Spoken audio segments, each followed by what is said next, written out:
Someone get over there and wake up Sleeping Beauty. Some of us have a war to fight. The voice, sharp and laced with the casual arrogance of unearned authority, belonged to Lieutenant Commander Thorne. He stood with his arms crossed over his chest, a smirk plastered on his face as he gestured with his chin toward the quiet corner of the carrier's ready room. A few nervous chuckles rippled through the assembled pilots, men who looked to Thorne as their squadron leader and mimicked his swagger. The target of his derision didn't stir. She was curled in a worn leather chair, tucked away from the nervous energy of the briefing, her flight suit zipped high. To them, she was an anomaly, a last-minute addition to the carrier group's manifest, listed only as a specialist with no specified unit. She was small, unassuming, and had spent the last 8 hours in that chair, either asleep or in a state of profound meditation. Thorne saw weakness. He saw dead weight. Seriously, he continued, his voice louder now, performing for his audience. Who is she? Some kind of morale officer? We're about to fly into the teeth of a cyclone and a hostile fleet, and she's catching up on her beauty rest still. She offered no reaction. But across the room, Admiral Vance, a man whose face was a roadmap of forgotten conflicts, watched the scene unfold. His eyes, however, weren't on Thorne. They were fixed on the woman. He saw not a sleeper, but a statue of calm. He noticed the worn patch on her shoulder, a symbol so obscure and heavily embroidered in black thread that it was nearly invisible against the dark green fabric. It was a ghost, a myth. He saw the way her hands rested, not limply, but with a trained stillness.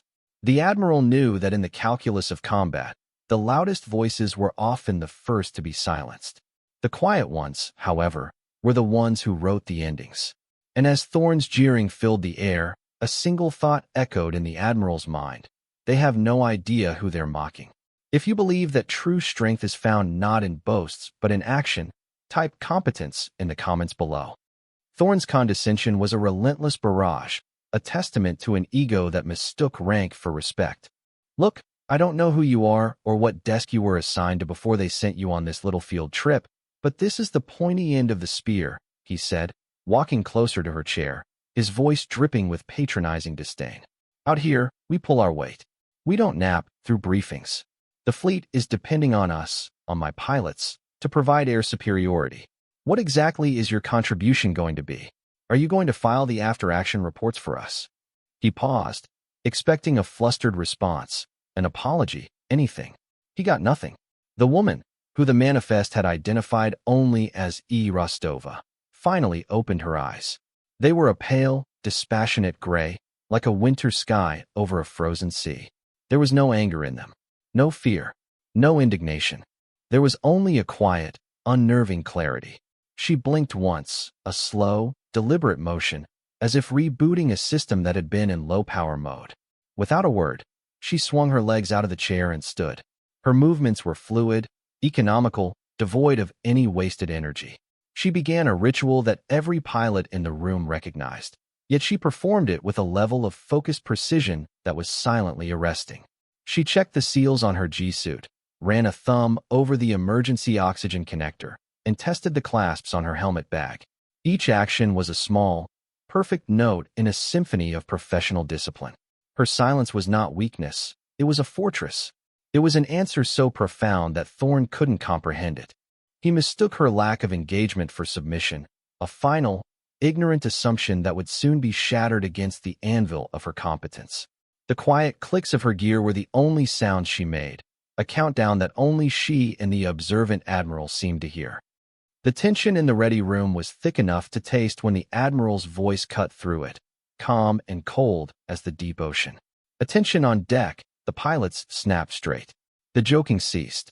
At 0400 hours, Vance began, his eyes sweeping the room. Fleet intelligence confirmed the enemy flotilla is using a new generation of electronic warfare. It's a widespread, brute force jamming signal. It targets our primary and secondary flight control systems, navigation, and targeting pods. In short, gentlemen, your state-of-the-art F divided by a -18s are about to become very expensive, very fast bricks. A wave of murmurs washed over the pilots. Thorne's smugness evaporated, replaced by a flicker of genuine concern. The Admiral wasn't finished. Compounding the issue is Typhoon Malachi. We are heading directly into it. Command needs a full electronic intelligence sweep of their flagship to identify the source of the signal before we engage. The mission is critical. It is also, by current standards, impossible. Thorn, his bravado returning like a reflex, stepped forward.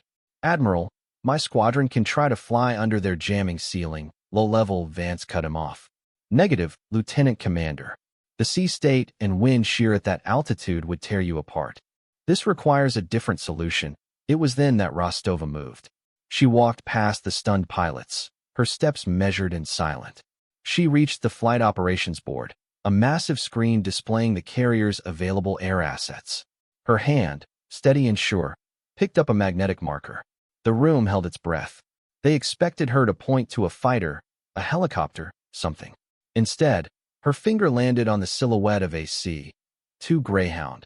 The twin-propeller cargo plane pilots mockingly called the ugly duckling or the cargo pig. Thorn let out an incredulous laugh. You can't be serious. That thing. In a typhoon. Rostova turned her head slightly, her gaze meeting Thorn's for the first time. Her voice was flat, technical, and utterly devoid of emotion. I can fly it. The Admiral's response was a single, decisive nod. The deck is yours, Commander. The word commander landed with the weight of a dropped anchor, a rank higher than Thorn's, but the lieutenant commander was too consumed by disbelief to process it. All he saw was this small, quiet woman walking toward the hangar bay to fly a cargo plane into a mission that would have shredded his entire squadron of elite fighters. The scene on the flight deck was apocalyptic. Rain fell in horizontal sheets, driven by winds that screamed like banshees. The massive aircraft carrier pitched and rolled on swells that looked like liquid mountains. Maintenance crews, tethered to the deck, struggled to prep the C-2, its broad wings straining against the gale. From the climate-controlled bridge, Thorn watched on the monitor, a knot of dread and morbid curiosity tightening in his stomach. He expected to see a terrified pilot, a last-minute abort. Instead, he saw Rostova. She moved through the chaos with an almost supernatural calm, her pre-flight check methodical and unhurried amidst the storm's fury. Once in the cockpit, the external cameras showed her hands moving across the controls. There was no hesitation. Her touch was light, practiced, almost delicate, yet every input was precise and intentional. She wasn't fighting the storm. She was feeling it, listening to its rhythms. The engine spooled up with a guttural roar, a sound of pure analog power.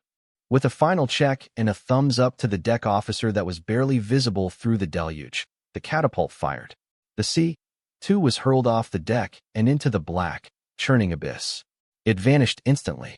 For a full 10 seconds, there was only static. Then, her voice came over the comms, as steady as if she were ordering coffee. Spectre is airborne.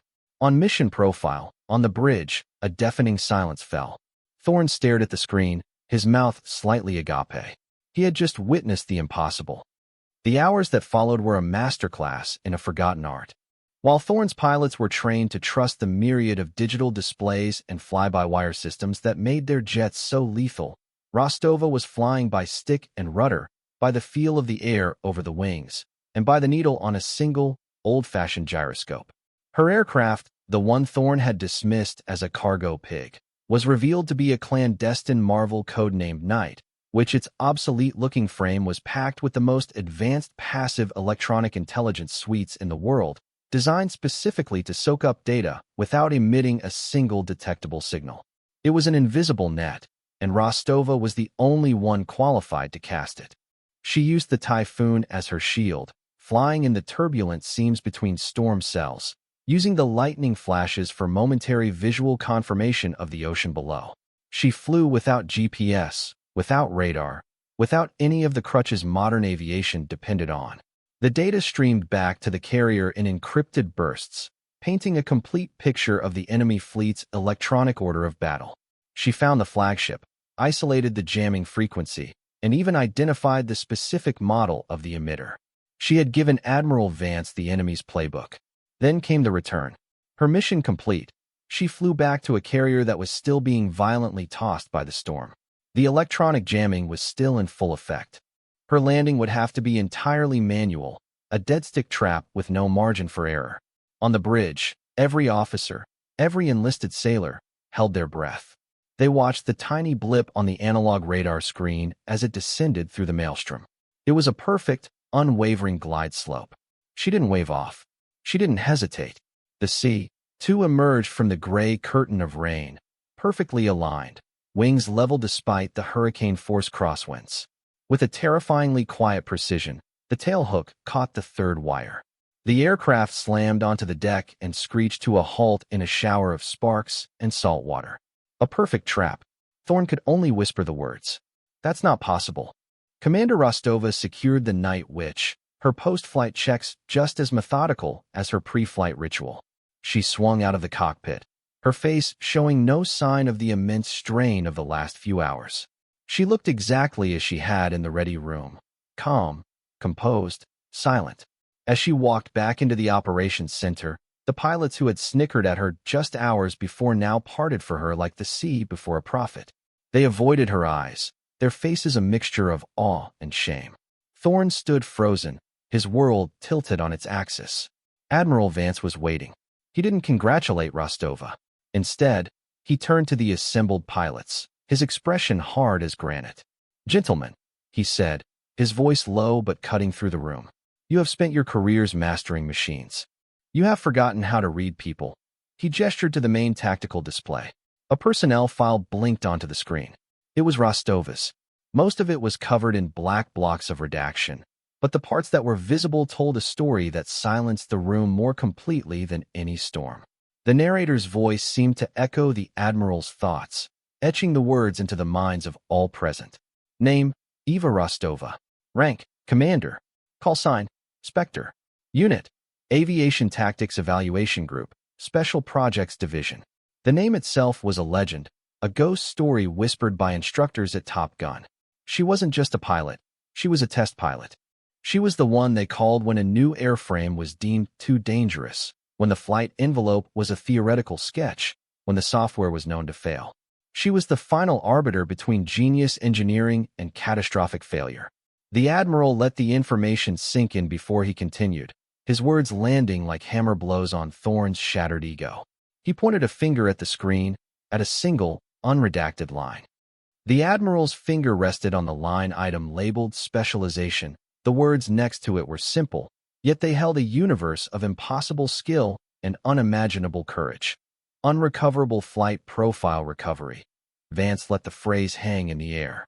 "For those of you who don't know what that means," he said, his gaze fixed on Thorn, "it means that Commander Rostova is the person the Navy sends when an aircraft is already falling out of the sky. She is an expert in situations where the manual says, eject. She doesn't just fly planes. She resurrects them from their death spirals." He switched the screen, and a new line of text appeared. Flight hours, 12,000. Over half of them in classified, experimental prototypes that no one in this room has ever heard of. Combat hours, classified. Awards. Distinguished Flying Cross with 3 oak leaf clusters, the Legion of Merit, and a Navy Cross from a mission so secret the citation itself is sealed. The C2 you so casually dismissed as a cargo pig is the Night Witch, the Admiral continued, his voice resonating with authority. It is our single most valuable intelligence asset in this theater. Its manual flight systems are notoriously difficult, designed as a last resort.